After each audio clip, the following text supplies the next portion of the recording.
Aproveitando a onda atual de protestos que ocorre no Irã, vamos aproveitar para conhecer um pouco mais aquele país.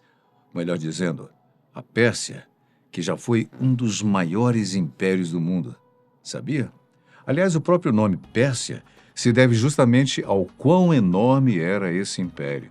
O que leva à pergunta: por que então o nome mudou de Pérsia para Irã? Bom, na verdade, o que aconteceu não foi bem uma mudança de nome, mas sim um retorno às origens. A seguir, você vai entender melhor o que eu quero dizer com isso e também toda a história dessa que já foi a terra dos três maiores imperadores que já existiram. A história toda começa por volta do ano 1000 a.C., quando o povo nômade, de nome Parsi, resolveu migrar para a Ásia Central, mais especificamente para uma região do sul do Irã. Hoje essa região é chamada de Fars, mas no passado ela era conhecida como Pars. Mais tarde, essa mesma região passaria a ser reconhecida como o coração de toda a Pérsia. Na época em que os nômades se estabeleceram por ali, a região tinha o nome de Pars. Porém, esse nome começou a ser alterado de povo para povo. Os próprios persas chamavam de Parsa, enquanto os gregos adaptaram para Perses e os romanos mudaram para Pérsia. Com o tempo, os europeus passaram a chamar todo o império pelo nome da região de origem da dinastia dominante, Pérsia. Foi só mais recentemente, há menos de 100 anos, que o nome mudou oficialmente de Pérsia para Irã. Mas já já te conto o porquê disso. Antes é importante ter em mente que no início, há tantos e tantos séculos, os persas não eram nenhuma grande potência política ou militar. Isso só foi mudar séculos depois, por volta do ano 559 a.C., por causa de Ciro II, também conhecido como Ciro o Grande. Quando Ciro II assumiu o poder, os persas ainda eram um povo menor, dominado pelo reino dos Medos. E sim, Medos era o nome do reino vizinho. Foi Ciro quem liderou o ataque contra, unificando os dois reinos sob uma só coroa, a sua. Essa unificação foi só o começo para ele. A conquista da Babilônia em 539 a.C. foi um dos eventos mais importantes da época, porque aquele era o coração da Mesopotâmia. Ciro não apenas a conquistou sem destruir a cidade, como também passou a governar como um líder justo e tolerante, o que é raro de se ver na história, né? Ele permitiu que os povos locais mantivessem as suas tradições e cultos, algo que não era tão comum na época, mas acabou virando a sua marca registrada. Até mesmo os inimigos de Ciro o consideravam um governante justo e nobre.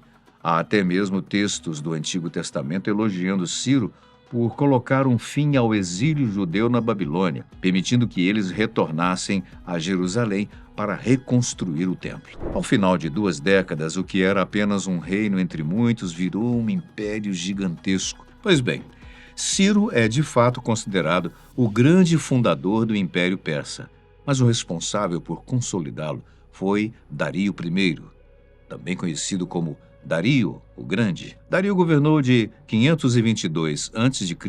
a 486, sendo que o seu reinado começou bem sangrento, mas logo ele conseguiu estabilizar e trazer prosperidade a toda a região. Após Ciro falecer, o normal seria que Bardia, seu filho, assumisse o trono. Mas não foi o que aconteceu. O que ocorreu foi um golpe de Estado sangrento, violento, orquestrado por Dario, que queria ele próprio se tornar o imperador. O primeiro ano do seu império foi bastante conturbado, com Dario derrotando e executando vários líderes que queriam derrubá-lo. Felizmente para ele, isso aconteceu apenas no primeiro ano, pois, após conter todas as ondas rebeldes, o seu reinado de 36 anos nunca mais foi ameaçado por uma revolta interna.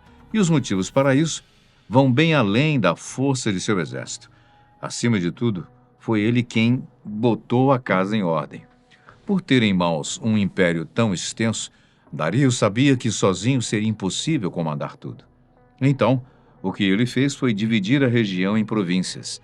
Cada província seria governada por um grupo de aristocratas persas escolhidos a dedo pelo próprio Dario. Além disso, para padronizar tudo, ele instaurou a cunhagem de moedas que seriam aceitas em todo o seu reino. Introduziu uma coleta de impostos válidos para todas as províncias e garantiu enormes projetos de engenharia e construções espalhadas por todo o império, não apenas na capital. Já para ligar a província a outra, ele realizou a construção de longas estradas.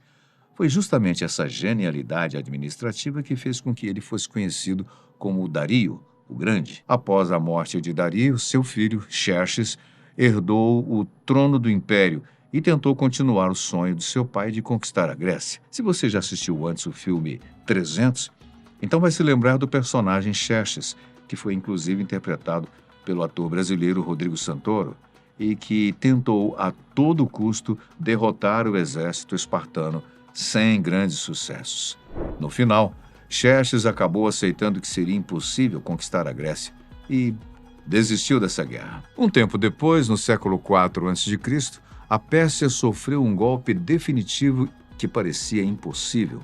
O maior império do mundo antigo começou a cair diante de um exército bem menor, liderado por um jovem rei da Macedônia conhecido como Alexandre o Grande.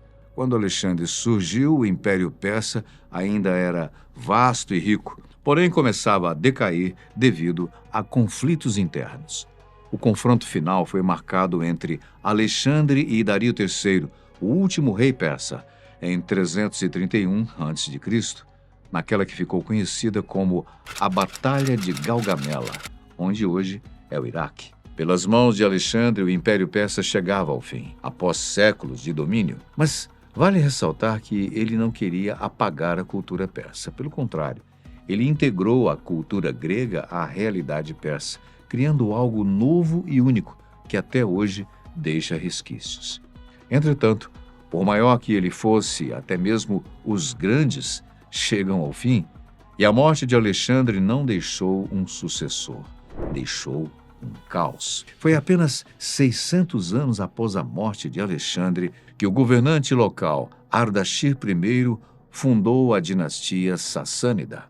Diferente dos reinos anteriores, os sassânidas tinham um objetivo muito claro em mente: recriar a grandeza da antiga Pérsia. Com isso, eles centralizaram o poder, fortaleceram o exército e decidiram que o zoroastrismo seria a religião oficial do reino. O ponto de virada na história dos sassânidas foi justamente um dos seus grandes rivais, o Império Bizantino, que vinha do oeste. Foram décadas de guerras entre sassânidas e bizantinos, os dois impérios sempre competindo para ver qual seria o maior. Essa derrota foi muito mais do que militar, ela foi estrutural. O Império Sassânida já vinha enfraquecido devido a várias crises internas, disputas pelo trono e cobranças altas de impostos para sustentar a guerra. Mas sabe o que é o mais curioso nessa história toda?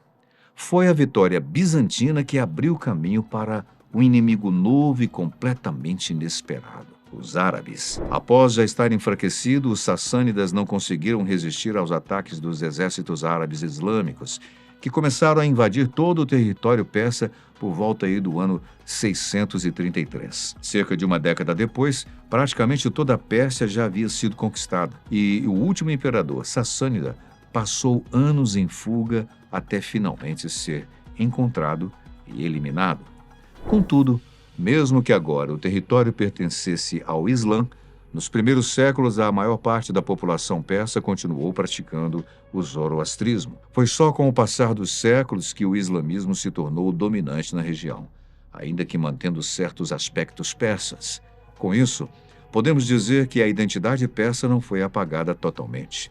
Ela passou a existir em conjunto ao islamismo para que, séculos depois, viesse a ser reconhecida como o Irã Islâmico. Quando avançamos agora diretamente para o século XII a Pérsia já não era mais um império unificado. Na verdade, ela era um prêmio disputado. O território que no passado se estendia da Índia ao Mediterrâneo agora estava todo fragmentado, o que o tornava extremamente vulnerável. Ela então passou a sofrer invasões vindas de todas as direções. As maiores ameaças vinham do norte e do leste, povos nômades vindos da Mongólia e do Azerbaijão, grupos móveis especialistas em guerra de cavalaria que enfrentaram exércitos locais muito menos preparados do que eles. Não foi uma única e organizada invasão, muito pelo contrário, foi uma pressão constante. Dinastias surgiram e sumiram, cidades inteiras mudaram de mãos da noite para o dia, o comércio local era interrompido, campos eram destruídos e a população civil convivia com saques frequentes e deslocamentos forçados. A situação já não era boa, mas nada é tão ruim que não possa piorar. No século XIII, os mongóis vieram e, diferente das invasões anteriores, eles não queriam apenas governar, eles faziam questão de destruir tudo em seu caminho. Foram diversas cidades históricas destruídas e populações massacradas. Após séculos apenas apanhando, a Pérsia finalmente decidiu reagir.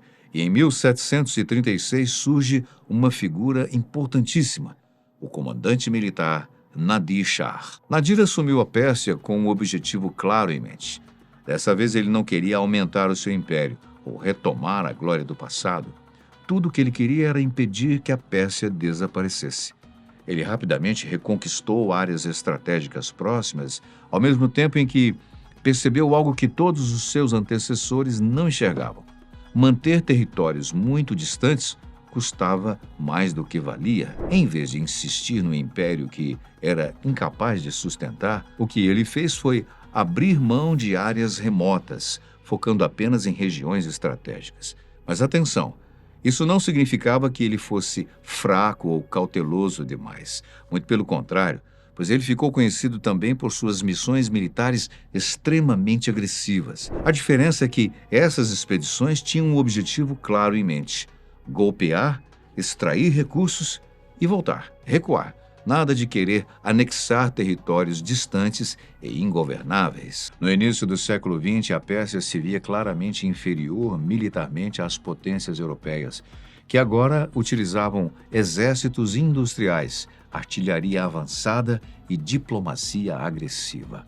Com o tempo, o país se viu como apenas uma peça no tabuleiro do grande jogo dessa disputa geopolítica entre Inglaterra e Rússia pelo controle da Ásia Central. Em 1907, os dois impérios chegaram até mesmo a dividir a Pérsia, que nada podia fazer para evitar isso. Foi nesse cenário que a Pérsia acabou sendo arrastada para a Primeira Guerra Mundial. Com o fim da Primeira Guerra, os britânicos tinham controle praticamente total sobre a Pérsia, principalmente sobre os seus poços de petróleo, o que sempre foi o seu objetivo desde o início. Foi também nesse período de instabilidade que surgiu um dos maiores nomes do país e que também foi o responsável direto por fazer com que a Pérsia se tornasse o Irã. Em 1921, o jovem Reza Khan, um oficial do exército, liderou um golpe militar para pôr fim ao caos político do país. 4 anos depois, em 1925, ele coroou a si mesmo, com o objetivo de transformar a Pérsia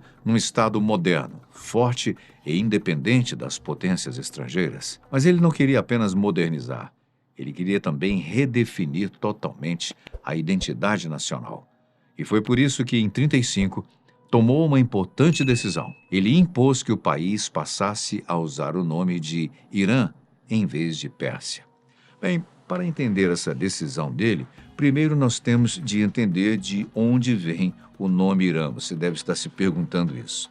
Lembra que no início desse vídeo, quando eu comentei que Pérsia era o nome pelo qual os europeus se dirigiam à região? Pois é. Quanto aos seus próprios moradores locais, como eles próprios se chamavam, o termo Irã é praticamente um termo indígena da região, que vem da palavra Airian, ou seja, Irã tem uma tradução aproximada de Terra dos Ária.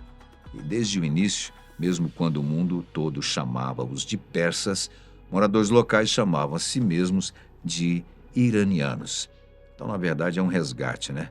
Talvez você tenha percebido que Airian lembra a palavra atual ariano e se lembrado de Hitler e dos nazistas, né? É impossível ouvir esse termo e não se lembrar deles, que eram obcecados com essa palavra. De fato, a palavra ariano vem também do antigo termo ária, que significa algo como livre, aquele que pertence ao povo. O que Hitler fez séculos depois foi deturpar o termo ariano, e passaram a usá-lo como se ele representasse uma raça branca, europeia, germânica, quando na realidade sempre esteve muito longe disso. Os arianos históricos reais correspondem aos persas.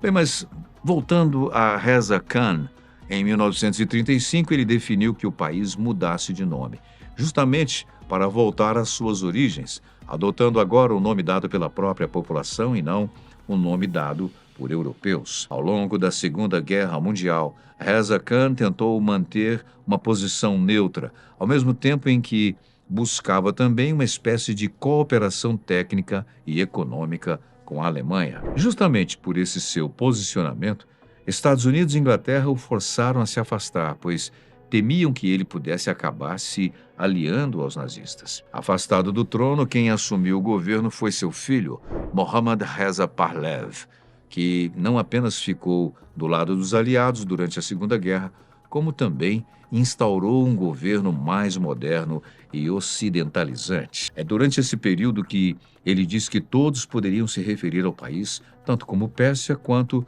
como Irã, pois ele considerava ambos equivalentes. E sabia que iria demorar um pouco até que todos se acostumassem a chamá-los apenas como Irã. Por um lado, o governo de Mohammed agradou o Ocidente. Por outro, enfureceu os setores mais conservadores do país. A insatisfação cresceu tanto que, na década de 70, o país estava dominado por protestos e mobilizações, organizados justamente pelos setores conservadores e religiosos. Finalmente, em 1979, numa enorme revolução popular, ele foi deposto do governo. Quando isso ocorreu, inicialmente os Estados Unidos tentaram manter o primeiro-ministro Shapur Bakhtir na liderança do país, mas não demorou muito para que o Ayatollah Ruhollah Khomeini, que estava em exílio, retornasse e assumisse a liderança da revolução. O novo governo tratou imediatamente de romper relações econômicas com vários países que eles acusavam de explorar a economia iraniana. E os Estados Unidos foram o primeiro país com o qual eles romperam as relações. A situação entre os países ficou ainda mais difícil com o tempo, principalmente quando, nos anos 80, os Estados Unidos apoiaram a invasão do Irã pelo Iraque de Saddam Hussein. A guerra entre Iraque e Irã foi longa e árdua, cerca de 8 anos, e não é possível apontarmos um vencedor, já que todo o conflito pode ser resumido a um grande cabo de guerra. Apesar do grande conflito e de cerca de 1,5 milhão de mortos, essa disputa não trouxe nenhuma mudança significativa ali nas fronteiras. Muitos historiadores consideram esse como o último grande capítulo de uma história milenar de defesa do território persa-iraniano. Mas, claro, o último capítulo somente até agora. Nos dias atuais, o Irã enfrenta uma gigantesca onda de protestos contra o governo, com a população indo às ruas para lutar contra a alta inflação e, diga-se de passagem, sendo massacrada pelo governo, o aumento do custo de vida e a desvalorização da moeda do país, assim como contra a repressão governamental.